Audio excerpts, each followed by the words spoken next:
hemos estado 9 meses sin el decreto. Entonces hemos tenido mucha incertidumbre y eso es lo peor para... No sé qué te parece como inversor profesional. Sí, pero hoy en día, perdona, no podemos ir para atrás, ¿no? Sobre todo con energías renovables. Siempre es un paso. Claro, vamos a ver, lo que pasa es que también estamos dentro de un contexto de una crisis mundial, una crisis dentro de España, y es normal que a la hora de regular alguien se haga la pregunta, oye, ¿esto cuánto cuesta? ¿No? Es normal, ¿no? ¿Cuánto me va a costar? Es normal, ¿no? ¿Esto cuánto va a costar? Hombre, cuesta poco. Cuesta poco. Cuesta poco, ¿por qué?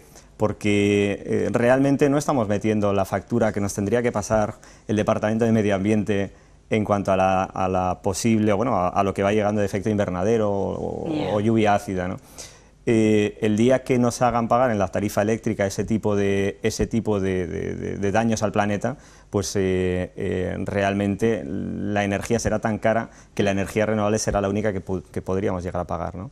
Pero bueno, esto parece un poco más de demagogia que otra cosa. Realmente en marzo había que regular otra vez, y así, insisto que lo más importante de este sector es que es regulado y hay que ir regulándolo y hay que hacer cada muy poco tiempo, cada vez que se vayan implementando nuevas mejoras en la tecnología, hay que regularlo para incentivarlo lo justo, no más, pero tampoco menos. Tampoco menos. Entonces esto tenía que haber salido en marzo. Lo que pasa es que, claro, en marzo hubo una pregunta, y era normal, del Ministerio de ¿no se podría ahorrar de alguna forma? Hemos estado 9 meses buscando la forma de bueno, pues dar un poquito más de ahorro económico a todo esto.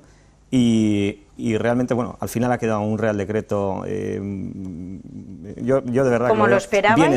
Bien estudiado. Sí, las rentabilidades que están ofreciendo en materia fotovoltaica, que es la parte que más ha cambiado, son más que razonables. Estamos hablando de un 10%, estamos hablando de rentabilidades que no existen en otro tipo de inversiones, entonces el inversor ya puede acudir a este tipo de instalaciones con toda la tranquilidad de un decreto bien regulado.